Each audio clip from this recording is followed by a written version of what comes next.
41 பேர் இறந்தது. ஆனால் 38 குடும்பம் தான் அது. இந்த 38 குடும்பத்துக்கும் தனித்தனியாக போய் ஆறுதல் சொல்ல தான் அவர் விரும்பி இருக்கிறாரு. அதற்கான முயற்சியும் அவர் எடுத்திருக்கிறார். சேலம் காவல்துறை கண்காணிப்பாளர்கிட்ட அவங்க கேட்டது என்னன்னா, சார் அவர் வந்து அந்த 38 குடும்பத்தையும் பார்க்கணும்னு விரும்புகிறாரு, அதற்கு பாதுகாப்பு ஏற்பாடு செஞ்சு தர முடியுமான்னு தான் அவங்க பேசியிருக்காங்க. அப்போ அவங்க தரப்புல சொல்லப்பட்டது என்னன்னா, சார் இது 5 மாவட்டம் தொடர்பான விஷயமா இருக்கு. திருச்சியில் துவங்கி மேட்டூர் வரைக்கும் நீங்கள் போக வேண்டியது இருக்கும். அதில் நிறைய சிக்கல்கள் இருக்குது உங்களுக்கு பாதுகாப்பு கொடுக்குறதுல. ஒரு தாய் என்ன இருந்தாலும் மகனை இழந்தது நல்லதுன்னு எந்த தாயும் நினைக்க மாட்டான். எவ்வளவு கொடூரமான தாயும் நினைக்க மாட்டான். அப்போ அவங்க பேசுகிறத வந்து இவங்க அப்படியே வந்து பணத்தை வாங்கிட்டாங்க, அந்த பணம் தான் பேச வைக்குது அப்படின்லாம் பேசுறது ரொம்ப பரிதாபமாக இருக்குது. அப்படிலாம் யாரையுமே நீங்கள் வந்து பேசவே கூடாது. அவங்க மனநிலையிலேருந்து தான் அதை பார்க்கணும். இன்னும் ஒரு புள்ள இருந்தால் அதை கூட அனுப்பி சம்பாதிப்பாங்க போல இருக்குது அப்படின்லாம் பேசுகிறாங்க. ஒரு காலத்தில் 96ல் ரஜினி பின்னால் ஒரு எனர்ஜி இருந்துச்சுல்ல, அந்த எனர்ஜி இப்போ விஜய் பின்னால் இருக்குது. நல்ல வேலையாக இவர் அரசியலுக்கு வந்துட்டார், அவர் வரலை. ஒருவேளை ரஜினி அன்னைக்கு வந்திருந்தாருன்னா இன்னைக்கு விஜய் பின்னால் எப்படி இருக்கோ அது மாதிரி அன்னைக்கு இருந்துடும். இந்த நடிகர்கள் வரிசையில் ஒரு பலமான இடத்துல அவர் இருக்கார். ஆனால் அவருடைய செயல்பாடுகள் எப்படி இருக்கு? புஷி ஆனந்தை பொறுத்தளவுக்கு அவர் விஜயினுடைய நிழல். புஷி ஆனந்த் வந்து தலைமறைவானது எல்லாருக்குமே எரிச்சல் தான். நல்லா பல இடங்களில் பேசியிருக்கேன். ஒரு கட்சியின் பொதுச் செயலாளர் தலைமறைவாகிறதுங்கிறது கட்சிக்கு அவமானம். எப்படி அந்த பொறுப்பு சரியாக இருக்குங்கிற மாதிரி நானே பேசியிருக்கேன். ஆனால் இவ்வளவு பெரிய கூட்டத்தை கட்டி இழுத்துட்டு வந்து இவ்வளோ பெரிய செயல் வீரர்களாக மாற்றினதெல்லாம் அவர் தான்.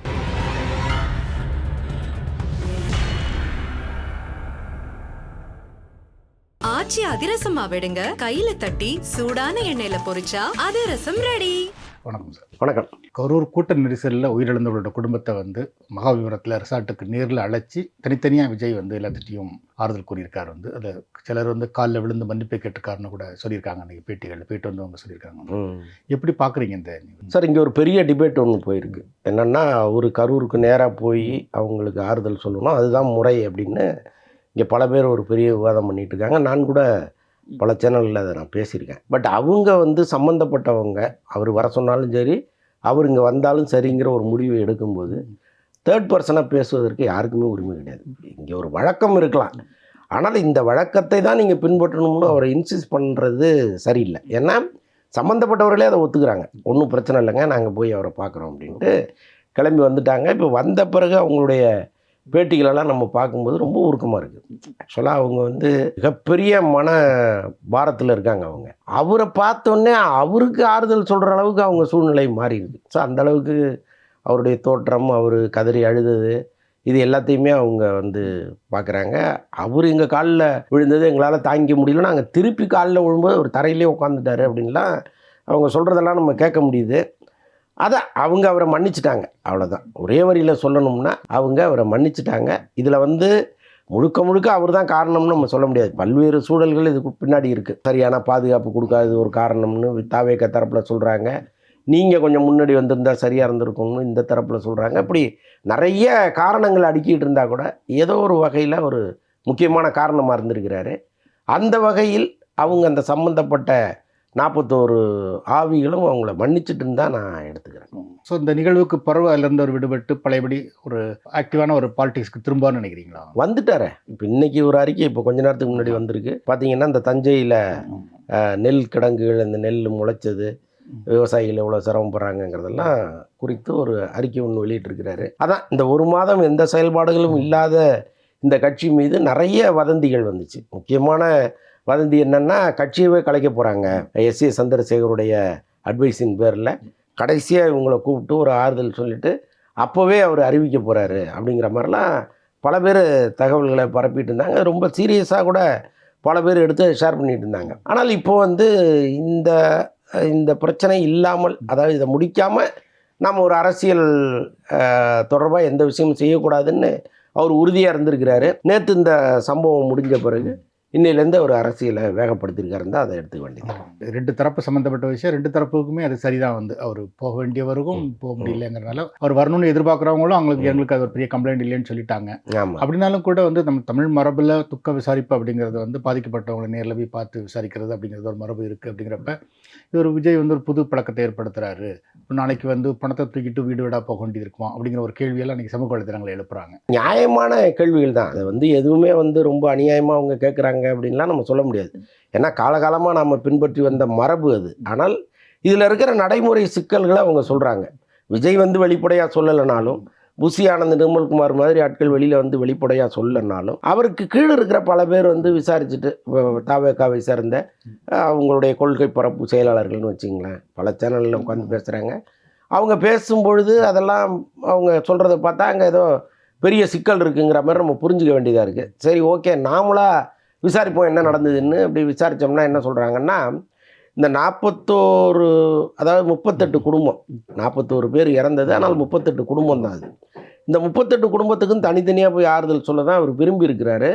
அதற்கான முயற்சியும் அவர் எடுத்திருக்கிறார். இப்போ அந்த சேலம் காவல்துறை கண்காணிப்பாளர்கிட்ட அவங்க கேட்டது என்னென்னா, சார் அவர் அந்த 38 குடும்பத்தையும் பார்க்கணுன்னு விரும்புகிறாரு, அதற்கு பாதுகாப்பு ஏற்பாடு செஞ்சு தர முடியுமான்னு தான் அவங்க பேசியிருக்காங்க. அப்போ அவங்க தரப்பில் சொல்லப்பட்டது என்னென்னா, சார் இது 5 மாவட்டம் தொடர்பான விஷயமா இருக்குது. இப்போ இந்த கரூர்லேயே மொத்த குடும்பமும் இருக்காங்கன்னா கூட பிரச்சனை இல்லை, டக்குன்னு ஏதாவது ஒரு ஆர்கனைஸ் பண்ணலாம்.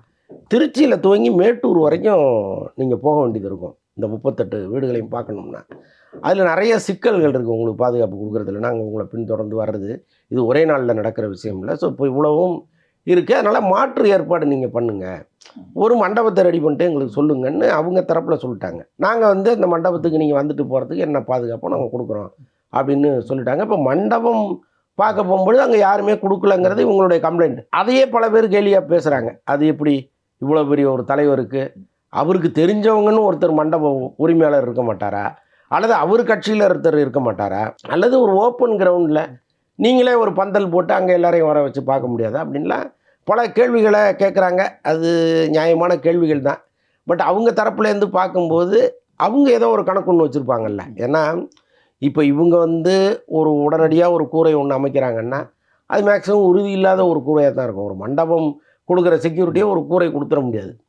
அப்போ அங்கே மண்டபத்தையே இடித்து உடைச்சிட்டு கதவை உடைச்சிட்டு உள்ளே வர மாதிரி சூழ்நிலை இருக்கும்போது இவங்க இதெல்லாம் இனிமேல் ஒரு முறை அசால்ட்டாக எதையும் ஹேண்டில் பண்ண மாட்டாங்கல்ல.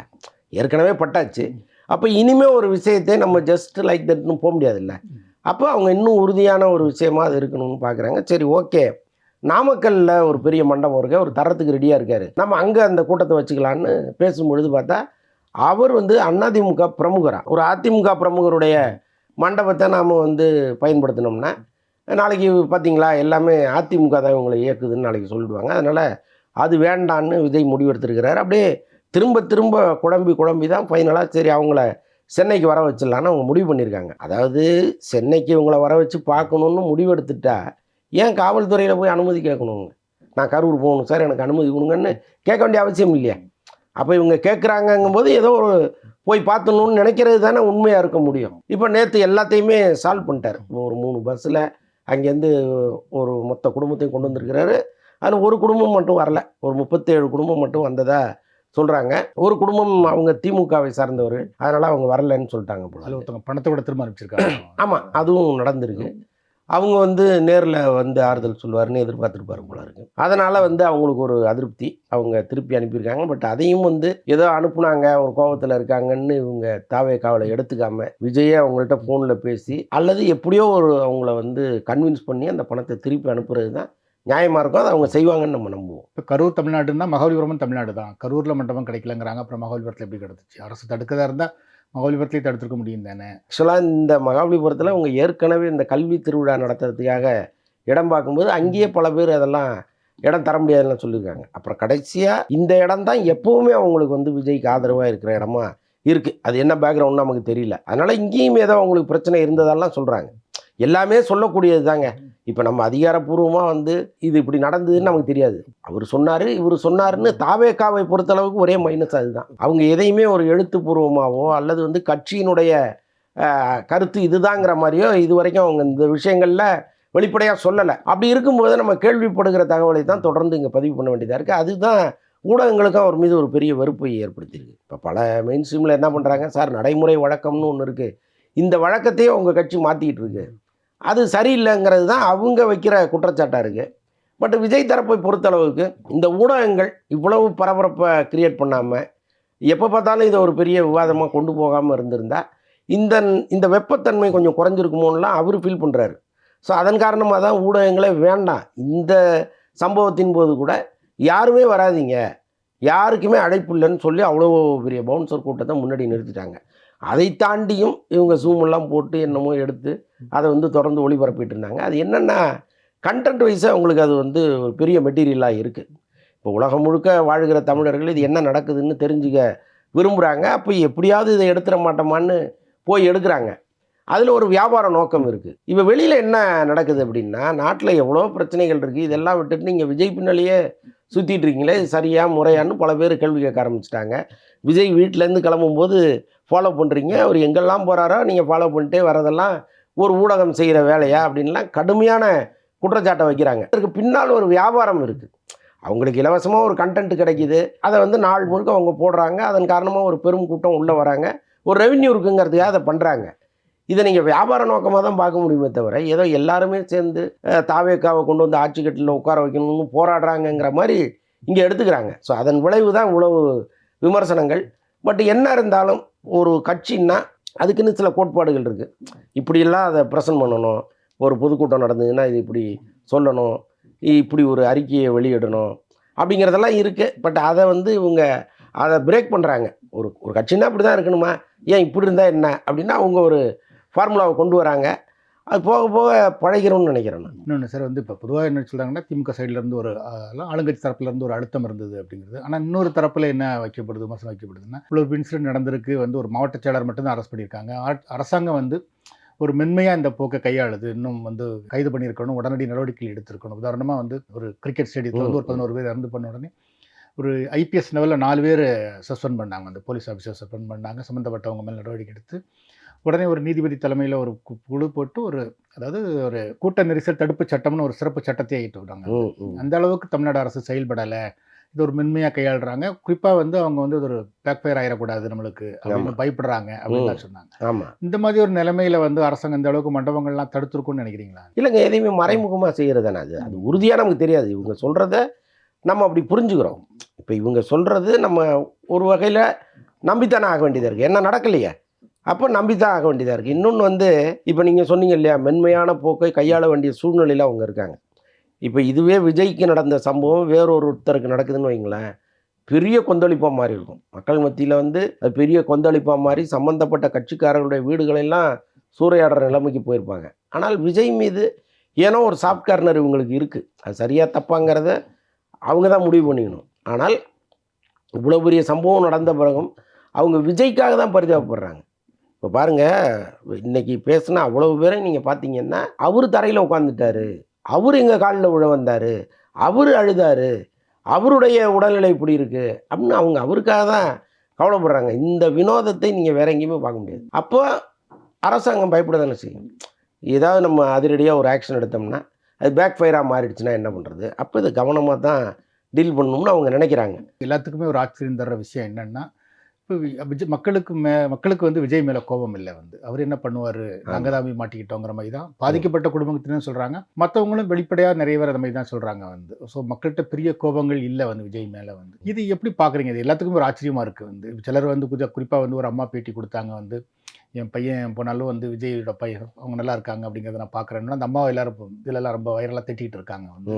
ஜெய்பீம்லேருந்து ஒரு துண்டு கூட எடுத்து போட்டாங்க, என் புருஷன் செத்த காசுன்னு நாளைக்கு நான் அதை சொல்ல முடியாது அப்படின்னு சொல்லி இந்த படத்தை வாங்கினதை பற்றி. ஆனால் அந்த மக்கள்கிட்ட அந்த மாதிரி ஒரு இல்லை. எப்படி இல்லைங்க, ஒரு திரைப்படத்தை உதாரணம் காட்டும் போதே இவங்க எவ்வளோ சீப்பாக போகிறாங்கன்னு நம்மளால் புரிஞ்சுக்க முடியுது. இப்போ அதில் சம்மந்தப்பட்ட பார்வதி அம்மாள் அவங்களுடைய உண்மையான அந்த சம்பவத்தின் பின்னணியில் யார் இருக்காங்கன்னா பார்வதி அம்மாள்னு ஒரு அம்மா. நாங்கள் போய் பார்த்தோம், நம்ம போய் வலைபேச்சு தொடர்பாக போய் பார்த்தோம். நாங்கள் அவங்களுக்கு தங்க சங்கிலி போட்டோம். அதுக்கப்புறம் எங்கள் வீடியோவை பார்த்துட்டு லாரன்ஸ் வந்தார், அவரு ஒரு பெரும் தொகையை அவங்களுக்கு கொடுத்தாரு. இதெல்லாமே நம்ம கண்கூடாக பார்த்தோம். அவங்களுக்கு இப்போ அரசாங்கம் வீடு கட்டித்தரலாம் சொல்லியிருக்காங்க. அந்த நேரத்தில் அவங்கள கைவிட்டாங்க எல்லாருமே. ஆனால் அதற்கப்புறம் அந்த படம் வெளிவந்த பிறகு எல்லா சலுகைகளையும் அந்த பார்வதி அம்மாள் வாங்கிட்டாங்க. அவங்க வேணாம்லாம் மறுக்கல. ஆனால் படத்தில் வந்து அந்த கேரக்டர் மறுத்ததே தவிர ஒரிஜினல் கேரக்டர் வந்து அதை வாங்கிடுச்சு. அப்போ இவங்க படத்தை பார்த்துட்டு இந்த மாதிரி தானே இருக்கணும்னு சொல்கிறது வந்து இவங்கள நம்ம எந்த லிஸ்ட்டில் வைக்கிறது இல்லையா? இவங்களும் படத்தை பார்த்துட்டு ஒரு பிம்பத்தை தான் நம்புகிறாங்க. அது தவறு தானே. இப்போ ஒரு தாய் என்ன இருந்தாலும் மகனை இழந்தது நல்லதுன்னு எந்த தாயும் நினைக்க மாட்டான். எவ்வளவு கொடூரமான தாயும் நினைக்க மாட்டான். அப்போ அவங்க பேசுகிறத வந்து இவங்க அப்படியே வந்து பணத்தை வாங்கிட்டாங்க, அந்த பணம் தான் பேச வைக்கிது அப்படின்லாம் பேசுகிறது ரொம்ப பரிதாபமாக இருக்குது. அப்படிலாம் யாரையுமே நீங்கள் வந்து பேசவே கூடாது. அவங்க மனநிலையிலேருந்து தான் அதை பார்க்கணும். அவங்க வந்து இன்னும் ஒரு புள்ள இருந்தால் அதை கூட அனுப்பி சம்பாதிப்பாங்க போல இருக்குது அப்படின்லாம் பேசுகிறாங்க. எப்படி அப்படிலாம் நான் கூசாமல் பேச முடியுதுன்னு புரியல. ஆனால் பாதிக்கப்பட்டவர்கள் அவங்க பாயிண்ட் ஆஃப் வியூலேருந்து தான் எல்லாத்தையுமே நீங்கள் பார்க்கணும். அவங்க என்ன நினச்சிருப்பாங்க, பிள்ளையே போயிடுச்சு, இதுக்கப்புறம் என்ன நம்ம சண்டை போட்டு என்ன ஆக போகுது, ஒன்றும் கிடையாது, சரி இருக்கட்டும்னு கூட இருந்திருக்கலாம். அதுதான் அப்போது அவங்களுடைய வாழ்க்கைங்கிறது ஒரு மிகப்பெரிய அனுபவமாக இருக்கும். அவங்க ஏஜெல்லாம் பார்த்திங்கன்னா இப்போ நம்ம எடுத்தோம் கவுத்தோன்னு பேசிட்டு போயிடுவோம். பட் அவங்கெல்லாம் எவ்வளவு கடந்து வந்திருப்பாங்க. அப்போது ஒரு விஷயத்தை இப்படி தான் அணுகணும்னு அவங்களுக்கு தெரியுது, அதனால் அப்படி பேசுகிறாங்க. அதற்கு ஒரு உள்நோக்கத்தை கற்பித்து பணம் பேச வைக்குதுன்னு சொல்கிறதெல்லாம் ரொம்ப சீப்பாக இருக்குது. இதுக்கு என்ன காரணம்னு நினைக்கிறீங்க? இந்த விஜய் மேலே மக்கள் வச்சுருக்கிற அந்த நம்பிக்கை இருக்குல்ல, நம்பிக்கை ஏற்கனவே ஒரு கூட்டங்கள் வந்தது, அது ஒரு நம்பிக்கையின் காரணமாக தான் அந்த கூட்டம் வந்ததுன்னு வச்சுக்கோங்க. இப்போ இன்சிடென்ட்ஸுக்கு பிறகும் உங்களுக்கு அந்த கோபம் இல்லை, வந்து இன்னும் அவங்க விஜயை நம்புகிறாங்க, அதுக்கு என்ன காரணம்னு நினைக்கிறீங்க? இல்லை, காரணம் சொல்ல முடியாது சார். ஒருத்தர் நமக்கு பிடிக்கும், ஏன் பிடிக்குதுன்னு ஏதாவது காரணம் இருக்கா? ஒருத்தரை வெறுப்போம், நமக்கு அவருக்கு ஜென்ம சாபல்யம் கூட இருந்திருக்காது, ஏதோ ஒரு காரணத்தினால ஒருத்தர் நமக்கு பிடிக்காமல் போகும், ஒருத்தரை ரொம்ப பிடிக்கும். அந்த மாதிரி தான் இது. ஏதோ வந்து மக்களுக்கு அவரை ரொம்ப பிடிச்சிருக்கு. இது வரைக்கும் அரசியல் ரீதியாக அவர் எதுவுமே இங்கே பண்ணல இல்லையா? இப்போது ஏதோ ஒரு போராட்டத்தில் கலந்துக்கிட்டார், அந்த போராட்டத்தின் காரணமாக ஒரு பெரிய தீர்வு கிடைச்சது. ஒன்றும் இல்லை, இப்போ பரந்தூர் போனார், விஜய் வந்தார்ப்பா, இவ்வளோ பெரிய போராட்டம் பண்ணார், பரந்தூர் திட்டத்தையே மத்திய அரசு கைவிட்டுடுச்சு, அவர் தான் எங்கள் கடவுள் அப்படின்னு சொன்னாங்கன்னா அதில் ஒரு நியாயம் இருக்குது. ஆனால் அப்படி இல்லையே. அப்படிலாம் இல்லாமலே அவங்க நேசிக்கிறாங்கன்னா ஏதோ ஒரு வகையில் அவங்க விரும்புகிற இடத்துல அவர் இருக்கார், அவ்வளோதான். கமல் பெரிய நடிகர் தான், ஜெயிக்க முடியலல்ல. இப்போ அவரால் ஒரு பெரிய அரசியல் கட்சியாக வந்து நிற்க முடியலல்ல. அப்போ ஏன் ஏதோ ஒரு வகையில் அவர் பிடிச்சிருக்கிறாரு, அவ்வளோதான். அது நம்ம ஆராய்ச்சி பண்ணோம்னா கஷ்டம். அந்த வகையில் பார்த்தீங்கன்னா இதுக்கு முன்னாடி நடிகராக இருந்து மக்கள்கிட்ட வந்து ஒரு வரவேற்பை பெற்றங்கிறது முதல்ல எம்ஜிஆர், அப்புறம் விஜயகாந்த். இல்லை, எம்ஜிஆர்லாம் நீங்கள் தொட்டு பார்க்க முடியாத ஒரு உயரத்தில் இருக்காருங்க. அவரெல்லாம் வந்து நிறைய எம்ஜிஆர் குறித்து சம்பவங்கள் பேசுகிறாங்க, அள்ளி கொடுத்த ஒரு மகான் அவர் அப்படிங்கிறாங்க. நம்ம நிறைய அவரோட பயனாளிகள் கூட எங்கள் கிராமங்கள்லாம் இருந்திருக்காங்க, எம்ஜிஆரால் பயன்பெற்றவர்கள் இருந்திருக்காங்க. ஸோ அவங்க எல்லாமே சொல்கிறது என்னென்னா, அவர் பெரிய வள்ளல், நினச்சோடனே அள்ளி கொடுத்துருவார் அப்படின்னு அந்த பிம்பம் வந்து இங்கே உருவாயிருச்சு. அந்த வரிசையில் விஜய் வந்தாரான்னா இல்லை, அவர் வந்து கையில் இருக்கிறதெல்லாம் எடுத்து அள்ளி கொடுத்துருவாருலாம் பேர் எடுக்கலை. ஆனால் எம்ஜிஆர் எப்படி ஒரு சூப்பர் ஹீரோவாக இருந்தாரோ அந்த மாதிரி ஒரு சூப்பர் ஹீரோவாக விஜய் இருக்கார். அப்படி தான் பார்த்துட்டு வந்திருக்காங்க. விஜயகாந்த் அப்படி வந்தவர் தான். ஆனால் அவர் வாழ்கிற காலத்தில் யாரும் அவர் பெருசாக இங்கே கொண்டாடலை. அவரும் வந்து ஒரு அரசியல் பண்ணார், அவரும் பெரிய போராட்டங்களை கடந்து தான் வந்தார். ஒரு காலகட்டத்தில் அவருக்கு உடல்நிலை சரியில்லாமல் போச்சு, அதை வந்து அவங்க வேறு மாதிரி இங்கே சித்தரித்தாங்க. அவருக்கு வந்து மனசு நினைக்கிற வேகத்தில் பேச முடியாது, மனசு ஒன்று நினைக்கும், வாய் ஒன்று பேசும். ஸோ அப்படி ஒரு சிக்கல் அவருக்கு இருந்துச்சு. அதை வந்து அவர் ஏதோ குடிச்சிட்டு உளர்றதா இங்கே ஒரு பிம்பத்தை கிரியேட் பண்ணாங்க. அதுதான் அவரை காலி பண்ணிச்சு. கடைசியில் அவர் உடல்நல பிரச்சனையினால் அப்படியே ஒதுங்கிட்டார் அரசியலை விட்டு. ஆனால் விஜயை பொறுத்தளவுக்கு லைம் லைட்லேருந்தே வந்தவர். அவர் வந்து அரசியலுக்கு வந்தது சினிமாவினுடைய அந்திம காலத்தில் இல்லை, சினிமாவில் உச்சத்தில் அவர் சொல்கிற மாதிரி உச்சத்தில் இருக்கும்போது அரசியலுக்கு வர்றாரு. அப்போ அந்த ஃபேன் ஃபாலோவர்ஸ் அப்படியே இருக்காங்க. அதில் இன்னும் பெரிய ஆச்சரியம் என்னென்னா, அவங்க வந்து 18 வயசுலேருந்து ஒரு 30 வயசு ஆட்களாக இருக்காங்க. அப்போ அந்த எனர்ஜி இருக்குல்ல, ஒரு காலத்தில் 96ல் ரஜினி பின்னால் ஒரு எனர்ஜி இருந்துச்சுல்ல, அந்த எனர்ஜி இப்போ விஜய் பின்னால் இருக்குது. நல்ல வேளையாக இவர் அரசியலுக்கு வந்துட்டார், அவர் வரலை. ஒருவேளை ரஜினி அன்னைக்கு வந்திருந்தாருன்னா இன்றைக்கி விஜய் பின்னால் எப்படி இருக்கோ அது மாதிரி அன்றைக்கி இருந்திருக்கும்.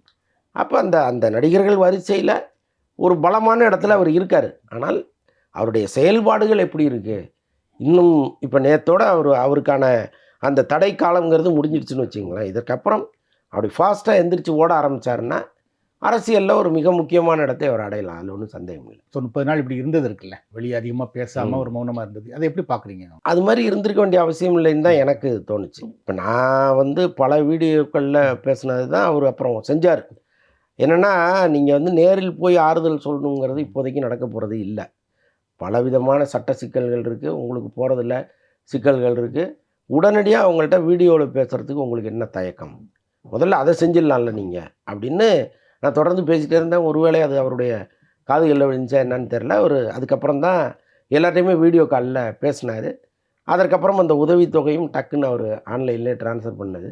ஸோ இதற்காக அவர் காத்திருந்தாருன்னு வைங்களேன், இந்த பழி இன்னும் ஜாஸ்தியாக இருக்கும். நல்ல வேலையாக நடுவில் அதை பண்ணார் அவர். அது மற்றபடி இந்த அமைதிங்கிறத வந்து அவர் எப்போ அவங்கள்ட்ட பேசி முடித்தாரோ அதற்கப்புறம் நடைமுறை அரசியலுக்கு அவர் வந்திருந்தாருன்னா நல்லா இருந்திருக்குங்கிறது என்னுடைய கருத்து. ஆனால் அவருக்குன்னு ஒரு கணக்கு இருக்கும்ல, ஒன்றும் அவசரம் இல்லை. இப்போ என்ன நடந்துடுச்சு பார்க்கலாம், முதல்ல இதை முடிச்சுட்டு அப்புறம் போகுமே, என்ன குடியா முழுவர் போகுது அப்படின்னு கூட இருந்திருக்கலாம் அவர். எல்லாமே அவர் எடுக்கிற முடிவுகள் தானே. பட் அதை நம்ம தவறுன்னு சொல்ல முடியாது. அது அவருடைய பார்வை எப்படியோ அப்படி தானே. திரும்ப நம்ம மகாபலிபுரம் வந்தோம் அப்படின்னா, இப்போ பார்த்தீங்கன்னா நேற்றுக்கு அந்த மகாபலிபுரத்தில் ஒரு மாவட்ட செயலாளரே வந்து உள்ளே விட முடியாமல் அவர் டேக் இல்லாமல் வந்தாருன்னு சொல்லி நிறுத்திட்டாங்க வாசலில் வந்து. ஸோ இன்னும் அந்த விஜய் கட்சி சொந்தமாக தொடர்ந்து சொல்லப்படுற குற்றச்சாட்டு என்னன்னா, அந்த ஆர்கனைசிங் இருக்குல்ல வந்து 2ஆம் கட்ட தலைவர்கள் வந்து சரியாக செயல்படாமல் இருக்காங்க, அந்த ஆர்கனைசிங் கெப்பாசிட்டி அவங்ககிட்ட இல்லை, கரூர் இன்சிடென்ட்ஸுக்கே அதுதான் ஒரு காரணம் அப்படின்னு சொன்னாங்க வந்து. ஸோ இன்னும் அப்படி தான் இருக்காங்களா? அது என்ன எப்படி பார்க்குறீங்க? இல்லைங்க, யாருமே கலகலப்பான மூடில் இல்லை. இப்போ நீங்கள் இதுவே வேறொரு சம்பவமாக இருக்குது, அல்லது விஜய் வந்து ஒரு கல்யாணத்துக்கு போகிறாரு, அப்போ வந்து அவரோட போனவங்க எல்லாமே வாசலில் நிற்கிறாங்க, ஒருத்தர் வர்றாரு வழிமறிக்கிறாங்கன்னா இவங்க திடுதுன்னு ஓடி போய் அவர் உள்ளே கூப்பிட்டு வருவாங்க. அல்லது அவர் அங்கேருந்து ஃபோன் பண்ணி இங்கே பாருப்பா நம்மளை மறிக்கிறாங்கன்னா அங்கேருந்து ஒரு 4 பேர் ஓடலாம். அது கலகலப்பான சூழ்நிலையே கிடையாது. நேற்று விஜயோடு போனவர்கள்லாம் ரொம்ப இறுக்கமான முகத்தோடு போயிருக்காங்க. இதுக்கடையில் புஷி ஆனந்தை வந்து விஜய் அனுப்பிட்டார் அப்படிங்கிற மாதிரிலாம் தகவல்களை கசிய விடுறாங்க. நேற்று புஷி ஆனந்த் விஜய் கூட தான் இருந்திருக்கிறார். இப்போ அங்கே போகும்பொழுது இப்போ இவர் பொருளாளர், அவர் தான் இந்த கட்சியினுடைய பொருளாளர், அவர் காரில் உட்காந்துருக்கிறாரு, மறிச்சிட்டாங்க. இதில் பெரிய பிரச்சனை என்னன்னாங்க, இப்போ விஜயை தவிர வேறு விஜய் புஷி ஆனந்தை தவிர ஆதவ அர்ஜுனா கூட ஓரளவுக்கு மக்கள்கிட்ட ரீச் ஆகிட்டார். இந்த அடுத்த கட்டத்தில் இருக்கிற தலைவர்கள் இருக்காங்கல்ல, அவங்க யாருமே இப்போ இந்த அருண்ராஜ் இருக்கிறாரு, இப்போ இந்த பொருளாளர் இவங்க எல்லாமே வந்து பெருசாக போய் ரீச் ஆகலை. அப்போ இந்த செக்யூரிட்டியே அவர் யாருன்னு தெரியல. இவங்க எல்லாமே விஜயுடைய செக்யூரிட்டிஸ் தான். பட் அவங்களுக்கே தெரியாத ஒரு சூழ்நிலையாக இருக்குது. அப்போ ஒரு முகத்தை பார்த்தா இன்னாருன்னு அவங்க தெரிஞ்சுக்கிட்டு அனுப்பணும்ல, அந்த அளவுக்கு இவங்க வந்து ஒரு இடைவெளி கொடுத்து தான் அரசியல் பண்ணிகிட்ருக்காங்க. ஸோ இதெல்லாமே மாறணும். நான் என்ன சொல்கிறேன் சார், இப்போ தான் வந்திருக்காங்க, இப்போ தான் தவழ்கிற குழந்தை. அது பல குறைகள் இருக்குது, நிறைய நானும் சுட்டி காட்டியிருக்கேன். ஆனால் இக்கட்டான நேரங்களில் நம்ம அதை ஒரு பெரிய விஷயமா எடுத்து அதை ஒரு பிரச்சனையை ஆக்க வேண்டாமேங்கிறது தான். அது மாதிரி ஒரு அப்பா கூட பையனை இழந்த ஒரு அப்பா, ஒரு ஆனால் மனைவிலாம் வந்துட்டாங்க, என்ன கூப்பிட்டு போகலன்னு சொல்லி அவரும் வந்து ஒரு டெத் சர்டிஃபிகேட்டை வந்து வாசல் நின்னார்.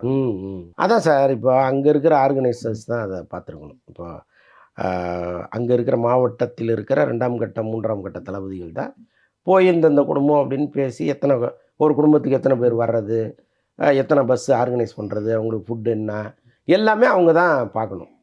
அப்போ இந்த குடும்பத்தில் எத்தனை பேர் வருவார்னு முதல்ல கேட்டு, அந்த பெரியவரும் வராருன்னா அவரையும் லிஸ்ட்டில் சேர்த்து தானே அவங்க கொண்டு வந்துருக்கணும். அப்போ ஒருவேளை அவர் பஸ்ஸை தவற விட்டாருன்னா என்னமாச்சு, வேறு யாராவது வர்றாங்களா, இன்னும் ஒரு 10 நிமிஷம் கழித்து வண்டி எடுக்கலாமா, இதெல்லாம் கேட்டு தானே நீங்கள் கொண்டு வந்துருக்கணும். இப்போ ஒருவேளை பஸ்ஸை தவற விட்டு ஒரு பின்னாடி வந்தாரா என்னான்னு தெரில, பொருளாளரே வாசல் நிறுத்தினவங்க இவர் எப்படி உள்ளே விடுவாங்க? அப்போ அவர் ஏதோ ஒரு சர்டிஃபிகேட்டை காமிச்சு, டெத் சர்டிஃபிகேட்டை காமிச்சு உள்ளே போயிருக்காரு. பட் இந்த மாதிரி விஷயங்கள்லாம் அந்த அடுத்த கட்டத்தில் இருக்கிறவங்க தான் பண்ணணும். அது எல்லாத்துக்கும் விஜய் பொறுப்பாக முடியாது இல்லை. அது மாதிரி ஒரு அம்மா வந்து பணத்தை திரும்ப அனுப்பிச்சிருக்காங்க வந்து, கணவர் இழந்தவங்க வந்து. ஸோ அது சம்மந்தமாக வந்து சில ஒரு வழக்கறிஞர் என்ன சொல்கிறார் அப்படின்னா, இது வந்து அவங்களோட உரிமை வந்து, இந்த மாதிரி பாதிக்கப்பட்டவங்க வந்து சட்ட ரீதியாகவே போராடி பணத்தை வாங்குறதுக்கு உரிமை இருக்குது, எனக்கு வந்து இவ்வளோ இழப்பு இருக்குது வந்து, மீட்டிங் போனவர் இறந்து போயிட்டார் வந்து அப்படின்னு சொல்லி ஒரு சட்ட ரீதியாக போராடி வந்துக்கலாம். இன்றைக்கி அவங்களுக்கு அது அந்த பணம் வந்திருக்கு, அதை அவங்க திரும்ப அனுப்பிச்சிருக்க வேண்டாம் அப்படின்னு எழுதியிருக்காரு. ஒரு திமுக அனுதாபியே என்ன எழுதியிருக்காருன்னா, யாராவது அந்த அம்மாவுக்கு சொல்லுங்கள் வந்து அவங்க ஆவேசப்பட்டு அந்த பணத்தை திரும்ப அனுப்பிச்சிருக்காங்க, பணம் லைஃபுக்கு முக்கியம் அப்படின்னு ஒரு எழுதியிருக்காரு வந்து. நீங்கள் எப்படி பார்க்குறீங்க வந்து? இல்லைங்க, அதாவது அந்த உறவுகளை இழந்த குடும்பம் வந்து கட்டாயமாக கோபத்தில் இருக்கும். இப்போ எல்லாருக்குமே விஜய் மீது கோபம் இல்லைன்னா கூட யாரோ ஒருத்தருக்கு இல்லாமல் போகணுங்கிறது அவசியம் இல்லைல்ல. ஆனால் கோபமாக இருக்கிறவங்க வந்து அக்கௌண்ட்லாம் கொடுத்துருக்க போகிறதில்ல. இப்போ இவங்க போய் அக்கௌண்ட் டீட்டெயில்ஸ் கேட்காம எப்படி பணத்தை அனுப்ப முடியும்? அவங்களே விரும்பி தானே கொடுத்துருப்பாங்க, எல்லாமே பண்ணியிருக்காங்க. அவங்களுக்கு என்னென்னா அவர் நேராக நம்ம வீட்டுக்கு வருவார், எல்லாரையும் பார்க்க வரும்போது நம்ம வீட்டுக்கு அவரும் வருவார்னு அவங்க நினச்சிருக்காங்க. அது நடக்கலைங்கும் போது அவங்களுக்கு ஒரு கோபமும் ஆத்திரமும் வந்திருக்கு. ஸோ அதன் விளைவாக தான் அதை பண்ணியிருக்காங்க. ஆனால் விஜய் மாதிரி ஒருத்தர் நேராக பேசி, இல்லைம்மா நான் கட்டாயமாக வரேன், என்ன இப்போ வர்ற எல்லார்ட்டையுமே ஒரு நான் கரூருக்கு கட்டாயமாக வரேன்னு சொல்லி தான் அனுப்பிச்சிருக்காரு. கட்டாயமாக சூழ்நிலை சரியானோன்னு நான் வர்றேம்மா, இதை நீங்கள் வாங்கிங்கன்னு சொல்லி திருப்பி கொடுத்துட்றது தான் நல்லதாக. அது செய்வாங்கன்னு நான் நம்புகிறேன். கட்டாயமாக செய்வாங்க. அது மாதிரி 2 குடும்பங்கள் வந்து அவங்க அந்த சிபிஐ கேஸ் நாங்கள் போடலைன்னு சொன்னவங்க, அவங்க குடும்பங்களுக்கு அந்த பணம் கொடுக்கல அப்படின்னு சொல்கிறாங்க. எதிர்த்தரப்புக்கு போயிட்டாங்க அப்படிங்கிறதுனால வந்து பணத்தை கொடுக்காம தவிர்க்கிறது இருக்குல்ல. ஸோ அவங்களும் பாதிக்கப்பட்டவங்க தான். ஆனாலும் நீங்கள் சொன்ன மாதிரி வந்து சரி நடந்து போச்சு நீ அப்படின்னு சொல்லி கொடுத்துருக்கலாம் அப்படின்னு நினைக்கிறீங்களா எப்படி? இல்லை, கட்டாயமாக கொடுத்துருக்கணும்ல. அதாவது உயிரிழப்பு அதை அவங்க வந்து அதை அவங்க வேறு மாதிரி எடுத்துருக்கலாம், கோவப்படலாம், விஜய்க்கு எதிராக கூட நாளைக்கு திமுகவில் சேர்ந்து மேடையில் இன்னும் முழங்கலாம், எல்லாமே சரி. ஆனால் இதை நீங்கள் நிறுத்தி வைக்கிறதுங்கிறது நாளைக்கு பெரிய பழியாக மாறும். எல்லாருக்கும் கொடுக்கும்போது கொடுத்துட்றது தான் நியாயமும் கூட.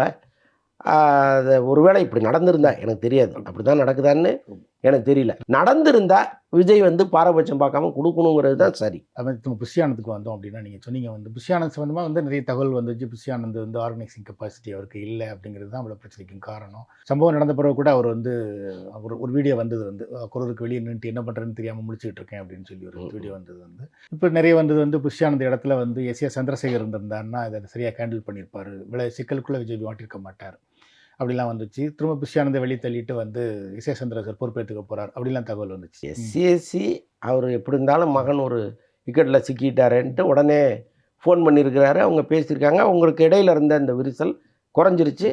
இப்போ சகஜமாக பேச ஆரம்பிச்சிட்டாங்க. நான் உனக்கு ஒரு நல்ல அட்வைஸராக இருக்கப்பான் இருக்காரு, அவரும் சரிப்பான் இருக்கார். இதுதான் நடந்தது. புஷி ஆனந்தை பொறுத்தளவுக்கு அவர் விஜயினுடைய நிழல். விஜய் வந்து புஷி ஆனந்தை ஒருபோதும் வீட்டுக்கு அனுப்ப மாட்டார். அவருக்கு என்ன கௌரவமோ அதை கட்டாயமாக கொடுப்பாரு. அதற்கேற்ற நபர் தான் அவரும். புஷி ஆனந்த் வந்து தலைமறைவானது எல்லாருக்குமே எரிச்சல் தான். அதெல்லாம் பல இடங்களில் பேசியிருக்கேன். ஒரு கட்சியின் பொதுச் செயலாளர் தலைமறைவாகிறதுங்கிறது கட்சிக்கே அவமானம். நீங்கள் ஒரு இக்கட்டோ இடரோ வரும்பொழுது நெஞ்சை நிமித்திட்டு நிற்கிறவன் தான் தலைவன்.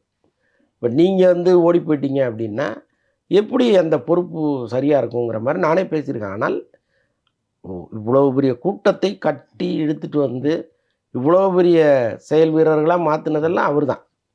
அவருக்கு ஒரு பெரிய அந்த கட்சியில் வந்து ஒரு பெரிய பங்கு இருக்குது. வெறும் விஜய்ங்கிற ஒரு முகத்துக்காக வந்த கூட்டம்னா கூட அது ஆர்கனைஸ்டாக தஞ்சை மாவட்டம்னா இது, நாகை மாவட்டம்னா இது, மதுரைன்னா இது, திருநெல்வேலினா இதுன்னு அதை கட்டமைச்சு ஒரு தலைவருக்கு அந்த தொகுதியில் யாருன்னு தெரியாது, ஆனால் புஷி ஆனந்த் தெரியும். ஸோ அந்த அளவுக்கு அதை உருவாக்கி கொண்டு வந்து வச்சுருக்கிறார். அதே மாதிரி நான் பொதுச் செயலாளருங்கிற மெதப்போ திமுறோ ஒரு காலத்துலேயும் அவர் முகத்தில் நீங்கள் பார்த்தே இருக்க முடியாது. அவர் பாட்ட போவார் ரொம்ப கேஷுவலாக ஒரு கட்சியில். அந்த அளவுக்கு அவர் இறங்கி எல்லா வேலையும் பார்க்குற ஒரு மனுஷனாக இருக்கார் அவர்.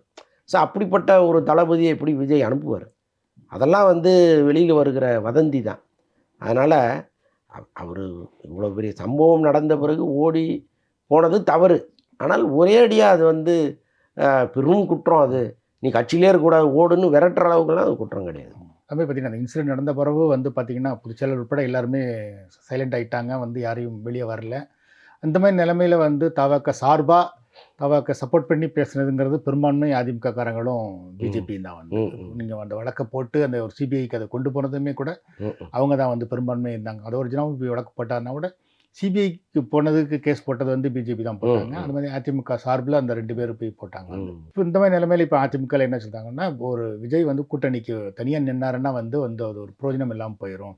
சீமானுக்கு 8% ஓட்டு இருக்குது, விடுதலை சிறுத்தைகளுக்கு 8% ஓட்டு இருக்குன்னா கூட விடுதலை சிறுத்தைக்கு 4 எம்எல்ஏ இருக்காங்க, சீமானுக்கு வந்து எம்எல்ஏ இல்லை வந்து. ஸோ கூட்டணியாக இருந்தால் தான் அது பிரயோஜனப்படும் அப்படின்னு சொல்கிறாங்க. நீங்கள் எப்படி பார்க்குறீங்க? வந்து விஜய் வந்து ஒரு அதிமுக மாதிரி கட்சியோட கூட்டணி வைக்கணுமா இல்லை கூட்டணி? அவர் ஆரம்பத்துலேருந்தே கூட்டணி தான் விரும்புகிறார் விஜயை.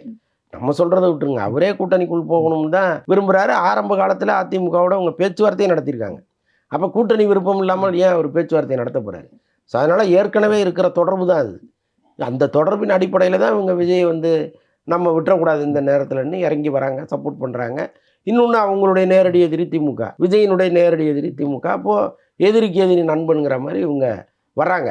ஸோ அதெல்லாம் ஒரு பக்கம் இருந்தால் கூட இன்னமும் விஜய் வந்து ஒரு முழு மனதோடு அதிமுகவில் போய் கூட்டணி வச்சுக்கணுங்கிற எண்ணத்துக்கு ஒரு வல்லன்னு தான் நான் நினைக்கிறேன். ஆனால் இவங்க சப்போர்ட் பண்ணி எப்படியாவது அவர் நம்ம பக்கம் கொண்டு வரணும்னு ஒரு முயற்சியை எடுக்கிறாங்க.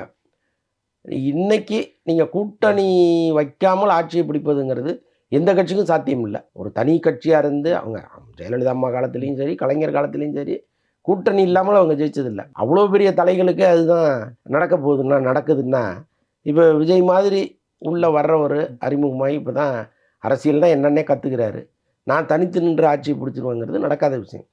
அப்போது அதிமுகவோட கூட்டணி வைக்கிறதுக்கு அவங்க கேட்குறாங்க. சாத்தியப்பட்டால் செய்ய வேண்டியதானே. ஆனால் அதில் வந்து பிஜேபி இருக்குங்கிறது தான் நெருடலை. பிஜேபி இல்லாத அதிமுக வருமானு தெரில. ஸோ இவ்வளோ பிரச்சனைகள் இருக்குது. பட் கூட்டணி இவங்களெல்லாம் இல்லாத ஒரு கூட்டணியை அவர் பிளான் பண்ணுறதுக்கு வாய்ப்பு இருக்குது. அதுக்குள்ளே யாரெல்லாம் வரப்போகிறாங்கன்னு தெரியல. எல்லாமே டிசம்பர் ஜனவரி ஆயிரும். அந்த நேரத்தில் வந்து இந்த சீட் ஷேரிங்கில் ஒரு பிரச்சனை வரும் பாருங்க. இப்போ அதிமுகவுலேயும் சரி திமுகவுலேயும் சரி சீட் ஷேரிங்கில் ஒரு பிரச்சனை வரும். அப்போ நம்ம அங்கிருந்து அதிருப்தியாகி வெளியில் வர்றவங்க விஜய் நோக்கி போகலான்னு வரலாம்ல. ஒருவேளை விஜய் அதற்காக காத்திருக்காரா என்னன்னு தெரியல. அது மாதிரி பார்த்தீங்கன்னா அந்த சிபிஐக்கு வழக்கு போகணும்னு கேஸ் போட்டதே பிஜேபி தான். அதுக்கு வெளிப்படையாக அந்த விமர்சனங்கள் வைக்கிறாங்க. வந்து பிஜேபி கையில் இன்னைக்கு சிபிஐ கேஸ் போயிட்டதுனால பிஜேபிக்கு கையில் விஜய் மாட்டிக்கிட்டார் அப்படின்னு சொல்கிறாங்க. எப்படி அழுத்தங்கள் கொடுப்பாங்க கூட்டணிக்கு வர வச்சு. இந்த அழுத்தங்களுக்கு விஜய் எப்படி பதிலளிப்பார்னு நினைக்கிறீங்க? இல்லை, அது ரொம்ப அதிகப்படியான அழுத்தம்னா வேறு வழியே இல்லை. நீங்கள் அதுதானே நடந்துக்கிட்டு இருக்கு. நம்ம கடந்த காலங்களில் அதுதானே பார்க்குறோம். அவங்க கையில் அதிகாரத்தை வைத்து எல்லாரையும் மிரட்டி பணிய வைப்பதுங்கிறது பிஜேபிக்கு புதுசு இல்லை. கட்டாயமாக அது விஜய் மீதும் ஏவப்படுமோ. அதை எப்படி சமாளித்து வெளியில் வரப்போகிறாருங்கிறது இந்த நிமிஷம் வரைக்கும் தெரியல. அது வந்து இன்னொன்று சொன்னீங்க, முதல்ல வந்து அதிமுக கூட்டணி பேசினார் அப்படின்னு சொல்லி. ஸோ இப்போ வந்து அது அவங்க திரும்ப கூப்பிட்டும் வந்து இவர் பேசாமல் இருக்கிறதுக்கு வந்து யாருக்கு எவ்வளவு சீட்டு, யார் முதலமைச்சர், யார் துணை முதலமைச்சர், இந்த மாதிரி பதவிகளில் பங்கிட்டு கொள்வதில் பிரச்சனை இருக்குன்னு நினைக்கிறீங்களா? ஆமாம், சீட் ஷேரிங்லேருந்தே பிரச்சனை இருக்குது. இவங்க கேட்குறத அவங்க தரத்துக்கு விருப்பம் இல்லை, அவங்க சொல்கிறத ஏற்றுக்கிறதுக்கு இவங்களுக்கு விருப்பம் இல்லை. ஸோ இது ஒன்று போயிட்டுருக்கு. இதற்கடையில் யார் முதலமைச்சருங்கிற ஒரு பிரச்சனை ஒன்று இருக்குது. நீ 2.5 வருஷம் நான் 2.5 வருஷம்னா அது யார் முதல்லன்னு ஒன்று இருக்குல்ல. அதுக்கு எடப்பாடி முதல்ல சம்மதிப்பாராங்கிறது வேறு. ஏன்னா ஒரு முதலமைச்சராக இருந்தவர் நேற்று திடீர்னு கட்சி ஆரம்பித்த ஒருத்தரை முதலமைச்சராகிட்டு அவரு கீழே இருக்க முடியாது. அல்லது அவர் முதலமைச்சராக இருக்கட்டும் 2.5 வருஷம் கழிச்சு நான் வரேன்னு இவர் சொன்னார்னா அவரை நம்பி ட்ராவல் பண்ணவும் முடியாது. இவ்வளோ நெருக்கடி அதுக்குள்ளே இருக்குது. ஸோ அதனால் இது ரொம்ப ஏர்லியரான ஒரு ஸ்டேஜாக இருக்குது கூட்டணி விஷயத்தில். பட் அந்த பேச்சுவார்த்தை போயிட்டே இருக்கும். என்றைக்கு அது கன்வீனியண்ட்டாக இருக்கும் அது சேர்ந்து போகிறாங்க. இல்லைன்னா தனியாக தான் நிற்க போகிறாரு அவர். இன்னைக்கு கூட்டம் விஜய்க்கு தான் வருது. வந்து எடப்பாடி பழனிசாமிக்கு வந்து அந்த கூட்டம் இல்லை வந்து. ஸோ அப்படி இருக்கும்போது அந்த முடிவெடுக்கிற அதிகாரம் யார்கிட்ட இருக்குன்னு நினைக்கிறீங்க? ஒரு கூட்டணி பேச்சுவார்த்தைன்னு வந்ததுன்னா விஜய் கையில் இருக்குமா இல்லை எடப்பாடி கையில் இருக்குமா? இல்லை, அதுதான் 2 பேருமே வந்து நான் தான் முடிவெடுப்பேன்னு நிற்கிறதுனால தான் இந்த கூட்டணி வந்து சாத்தியம் இல்லாமல் இருக்குது. இல்லைனா ஆரம்பத்திலேயே வந்து அவங்க பிஜேபி கூட்டணிக்குள்ளே வர்றதுக்கு முன்னாடியே ஆரம்பித்த பேச்சுவார்த்தை தானே அது. அன்னைக்கே அவங்க பேசி முடிச்சிருந்தாங்கன்னா பிஜேபின்னு ஒரு கட்சியை உள்ளே வராமல் கூட போயிருக்கலாம். பட் அன்னைக்கு வந்து அதிமுக அதை தவற விட்டுதா, விஜய் தவற விட்டாரான்னு தெரியல. அன்னைக்கே அவங்க அதை முடிச்சிருந்தா சரியாக இருந்திருக்கும். பட் இவ்வளோ தூரம் வந்து இன்றைக்கி பிஜேபின்னு ஒன்று உள்ளே வந்துருச்சு, பிஜேபி விட்டுட்டு நீங்கள் வாங்கன்னு சொன்னால் அதை எடப்பாடி கேட்பாரா? அப்படி வெளியேற்றினா பிஜேபி சும்மா இருக்குமா? அவ்வளோ பிரச்சனைகள் இருக்குல்ல. விஜய் வந்து முதல்ல வெளியே போய் ஒரு கூட்டம் தனக்கு இருக்குங்கிறத காமிச்சிட்டாருன்னா தனக்கு பார்கெயின் பண்ணுற கெப்பாசிட்டி அதிகமாகும். இனிமேல் அவர் காமிக்கணும்னு அவசியம் என்ன இருக்குது? இது வரைக்கும் காமிச்சிட்டாரு. இதுவே வந்து ஒரு பெரும் கூட்டமாக இருக்குது. பல கட்சிகளுக்கு அது ஒரு கிளியை ஏற்படுத்தியிருக்கு. இல்லைன்னு அவங்க சொல்லலாம், மறுக்கலாம். இதெல்லாம் நாங்கள் எவ்வளோ பேரை பார்த்துட்டோம். இதுமாதிரி வைகோ பிரிஞ்சு போகாத கூட்டமாக, போகாத மாவட்ட செயலாளர்களா அப்படின்லாம் தொடர்ந்து பேசுகிறாங்க. ஆனால் என்ன இருந்தாலும் இப்போ நம்ம அந்த கரூர் மக்களை தான் நம்ம உதாரணமாக எடுத்துக்க வேண்டியதாக இருக்குது. இவ்வளோ பெரிய ட்ராஜடிக்கு பிறகும் விஜய் மீது அவங்க அன்பும் மரியாதையும் வச்சுருக்கிறதே நமக்கு வேறு மாதிரி பார்க்க வேண்டியதாக இருக்குது. அப்போ இதுதான் தமிழகம் முழுக்கன்னா கட்டாயமாக அது ஒரு பெரிய விளைவை ஏற்படுத்த தானே செய்யும். ஒருவேளை நம்முடைய ஸ்ட்ரென்த் என்னன்னு மறுபடியும் இவங்களுக்கு காமிப்போம். ஆஃப்டர் கரூர் சம்பவத்துக்கு பிறகு நாம் வந்து இல்லை நான் அப்படியே தான் இருக்கேன், மக்கள் மத்தியில் என் செல்வாக்கு அப்படியே தான் இருக்குன்னு மீண்டும் ஒரு முறை விஜய் நிரூபித்தார்னு வைங்களேன். அன்னைக்கு அதுக்காக கூட வெயிட் பண்ணலாம். அவர் அப்போ பேசுவோம். ஏன் இப்போ ஏழியராக பேசிக்கிட்டு அப்படின்னு கூட நினைக்கலாம். அது இன்னொன்று தரப்பு என்ன சொல்லுவாங்கன்னா, விஜய் வந்து பிஜேபி அதிமுகவோட காங்கிரஸோட போக விரும்புகிறார், ராகுல் காந்தியோட பேசினார்னு கூட தகவல்கள் வந்தது. காங்கிரஸோட அவர் ஒரு நல்ல உறவில் இருக்கார் அப்படிங்கிற மாதிரி தகவல்களும் வருது. இருக்கார். அவர் ராகுல் சொல்லி தான் அவர் தாவேக்கா துவங்கினாருன்னு ஒரு முறை விஜயதாரணி எம்எல்ஏ அவங்க சொன்னாங்க. உங்களுக்கு ஞாபகம் இருக்கும்னு நினைக்கிறேன். அவங்க வந்து விஜயை இயக்குவதே ராகுல் தான்லாம் சொன்னாங்க. எப்போது காங்கிரஸ்லேருந்து வெளியேறி பிஜேபியில் சேர்ந்த பிறகு சொன்னாங்க. ஆனால் அதுக்கு முன்னாடியே அவர் ராகுலோட ஒரு தொடர்பில் தான் இருந்தார். ஆனால் இன்றைக்கி சுச்சுவேஷனை பார்த்திங்கன்னா காங்கிரஸோடு கூட்டணி வைப்பதுங்கிறது எந்த விதத்தில் சாத்தியம்னு தெரில. ஏன்னா காங்கிரஸ் வந்து திமுக இந்தியா கூட்டணியில் ரொம்ப முக்கியமான இடத்துல இருக்குது. டெல்லியில் ராகுல் கம்பீரமாக அரசியல் பண்ணுவதற்கு இந்த 40 எம்பிக்கள் ஒரு காரணமாக இருக்காங்க. இந்த 40 எம்பிக்களை அவர் இழந்துட்டு தமிழ்நாட்டில் வந்து ஒரு கூட்டணி மந்திரி சபையில் ஒரு 2 மந்திரியோ 3 மந்திரியோ வரத்துக்கு இறங்கி வர வேண்டிய அவசியம் ஏதாவது இருக்கான்னா இல்லை.